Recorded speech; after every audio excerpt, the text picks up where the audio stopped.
Hello and welcome to my channel. My name is Lukhaup, and probably you know that I travel the planet.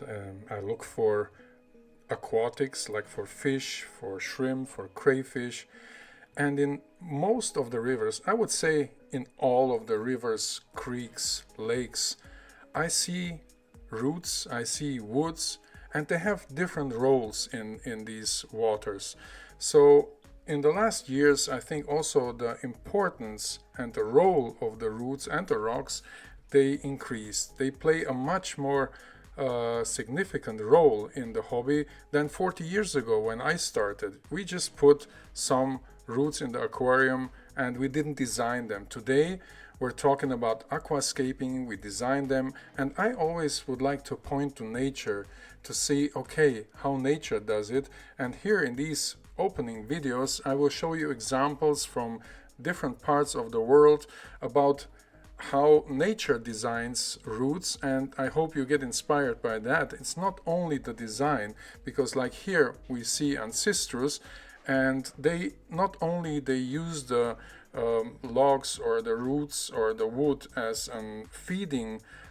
They feed from them because there grows algae, there grows microorganisms there, but also they hide in them. So roots have a important role in the habitat.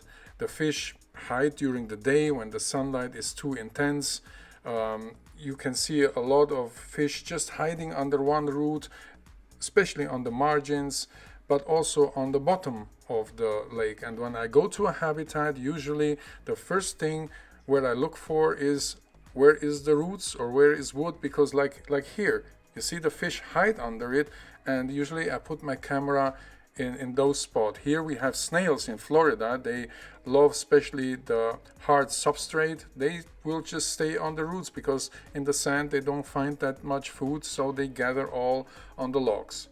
And here in Brazil, also the number of species is much higher where there is some structures.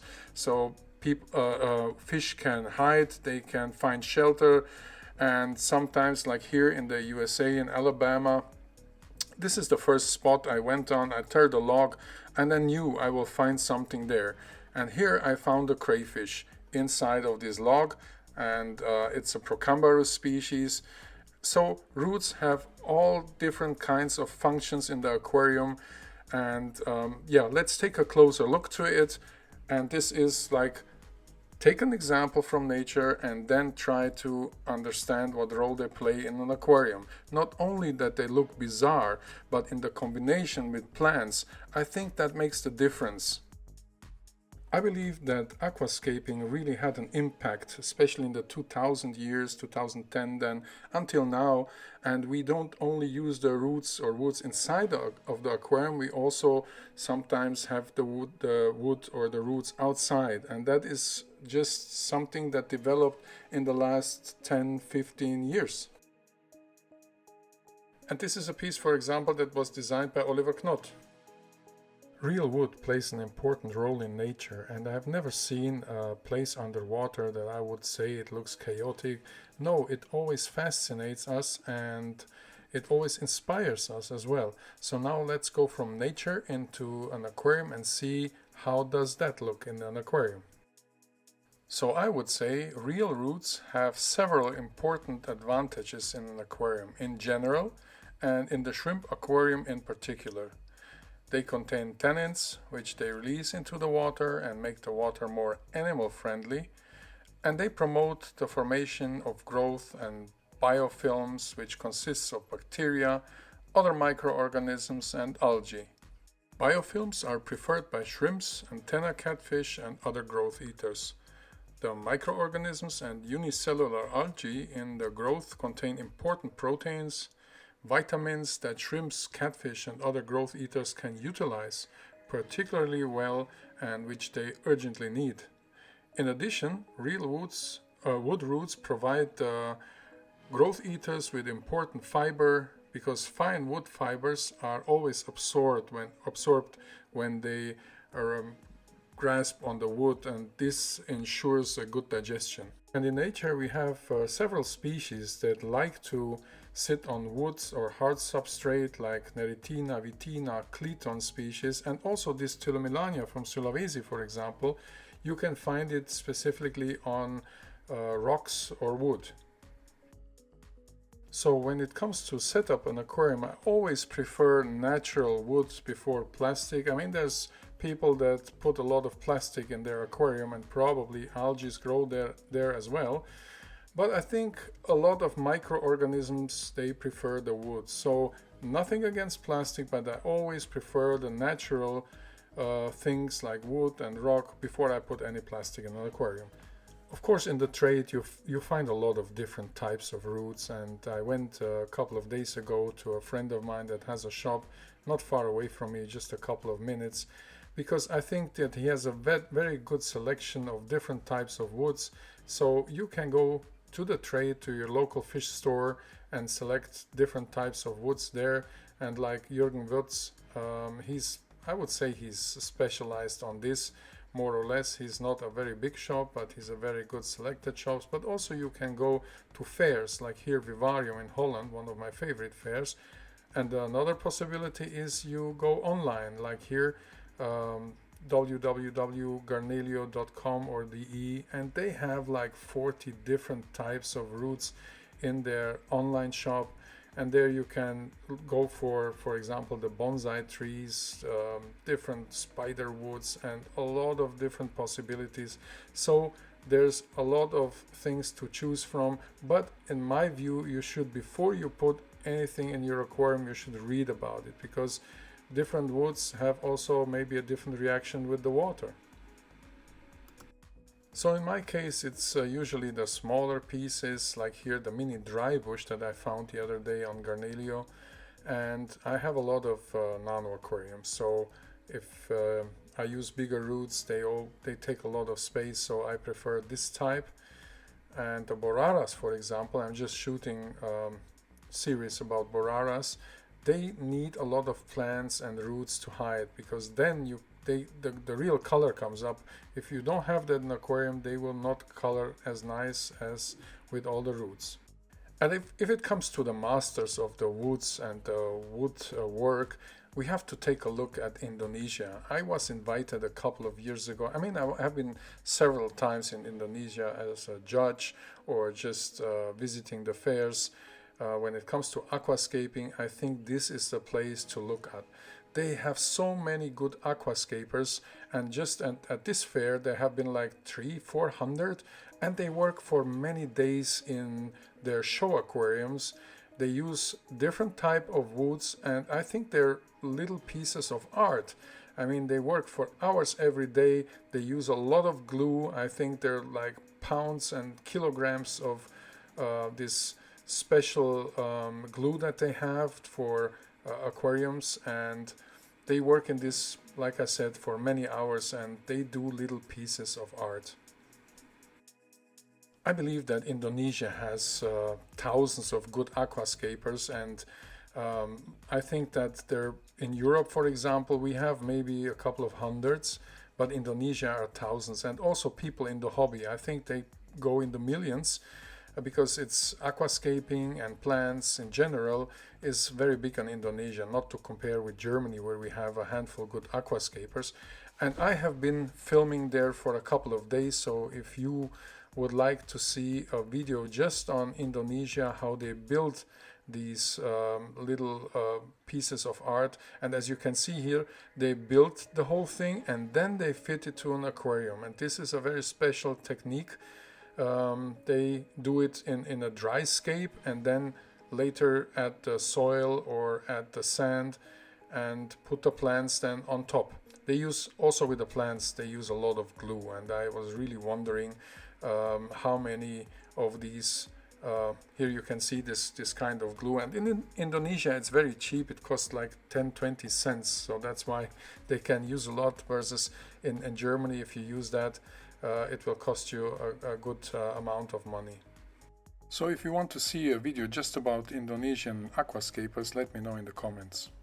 So these guys have a lot of dedication to their hobby, they bring a lot of patience with it, and they create different styles here. I mean, I could film this for a couple of hours. The roots, they have so many different roots that we have not in the trade in Europe or the USA. And Indonesia, I think, is the leading country when it comes to aquascapers. The list of the roots and woods that you can use is very long. There's plenty in the trade. I will give you some examples of wood and roots that I like and that I don't like.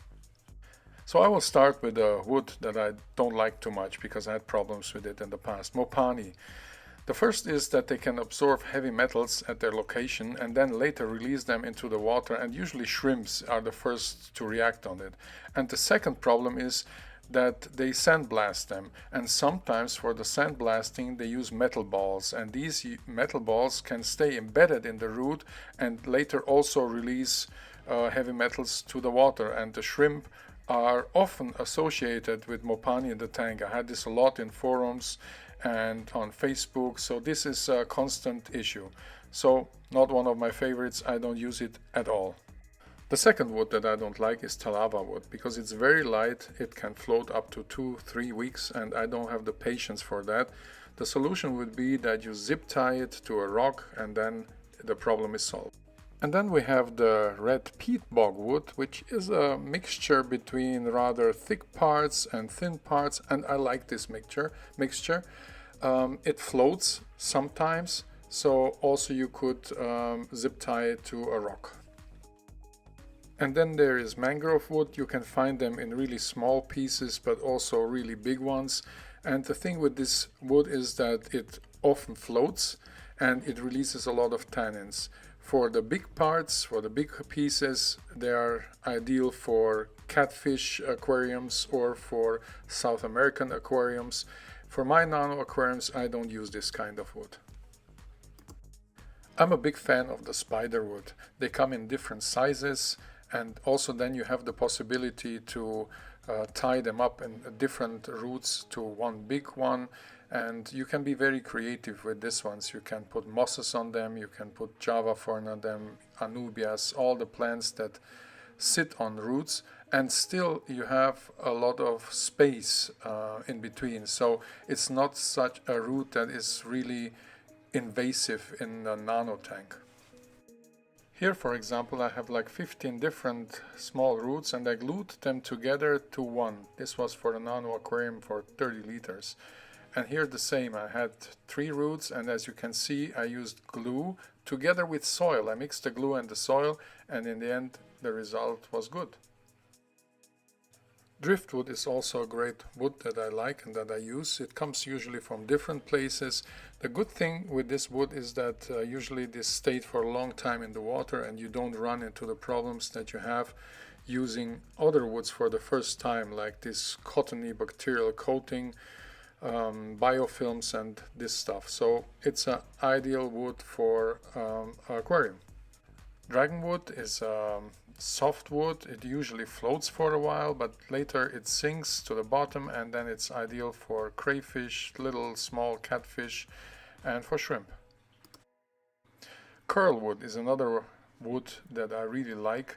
It comes in 2 colors, blackish and the normal wooden color, but the problem with this wood is that it releases a lot of tannins to the water, and I just filled up a bigger tank that I have now, and usually after 1, 2, 3 days the water is really tan. So the best is if you water them. Usually they sink, which is the good thing, but you have to water them a lot.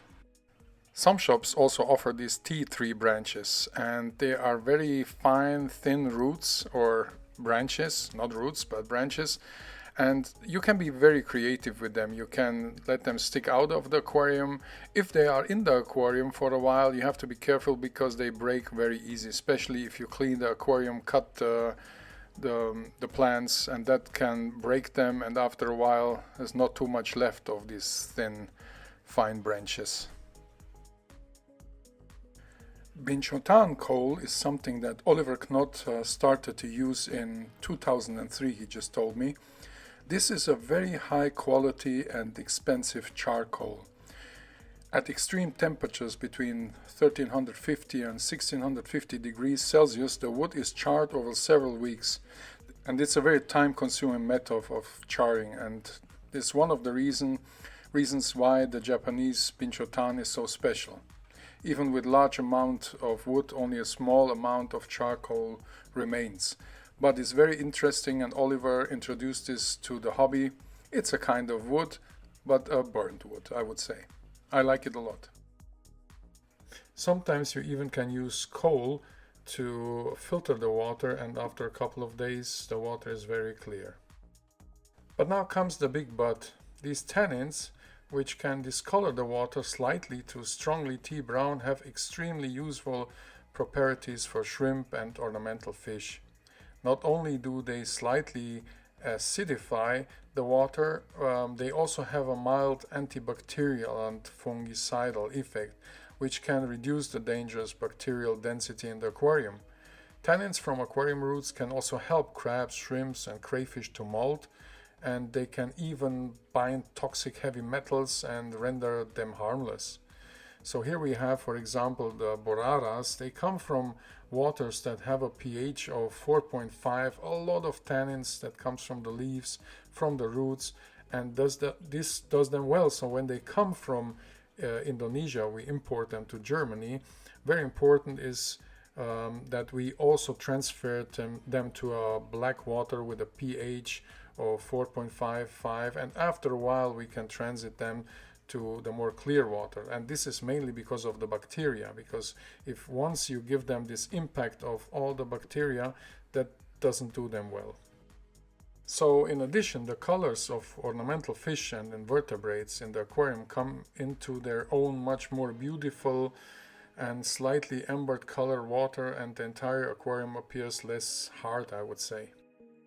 So when it comes to boiling roots in the aquarium, opinions differ anyway. I mean, sometimes you have really big roots and you cannot boil them because you don't have something to put them in. So it makes it difficult. Although boiled roots sink much faster, they do not accumulate bacteria deposits as quickly, and many of the tannins that would otherwise discolor the aquarium water are washed out. The theory is that boiled wood roots decay much faster in the aquarium. However, many aquarists have been overboiling their roots for many years without any visible negative consequences. However, boiling or scalding aquarium roots is not absolute necessary, I would say, and in the vast majority of cases, the project is likely going to fail simply because, like I explained before, the roots does not fit into a normal cooking pot or in whatever you want to boil it. Some people have really big pots, that's okay, but usually we don't have that in our household. So the explanation for all this is that many types of wood used in aquariums still contain sugars, which provide plenty of food for various bacteria. This wadded bacterial coating occurs very often, especially on freshly set up aquariums, on the fresh roots when you put them the first time in an aquarium. And then you can see the bacterial turf, which is like whitish to yellowish, depends on probably the species of the bacteria, that has this very loose structure. However, it can also simply form thin, somewhat less visible biofilms, so there's a whole variety of that. At the moment I also have a newly set up aquarium with a lot of roots, and I also can see that this is growing in my aquarium, but I leave it there because I will add some algae eaters like amano shrimp or some catfish, and they will eat these structures, these biofilms, and then they will disappear. So catfish, snails, shrimp find these whitish bacterial turfs very tasty. And here we see a very inspirational tour. This have been like 50 aquariums set up at the Vivarium in Holland a couple of weeks or months ago. It was in November 23. So this was done to honor Felipe Oliveira. He was a friend of mine, a very well-known aquascaper, and he died recently. So this was done to honor him. He invented, in fact, this little tree in the aquarium. He was also called a tree man, and this is a very good example here. And I think it's a great idea to honor him in this way. So, but for you also this can be some kind of inspiration, so just enjoy this little tour. I hope that you like my video about the roots. Is a mix of aquarium and nature, and I always look at nature before I set up an aquarium. I always get inspired by nature. I hope I can give you a little inspiration with that too. Thanks a lot for watching. If you want, you can like my channel and subscribe. If not, I hope anyway you learned something out of this video. Keep on rocking, keep on scaping, and keep on shrimping.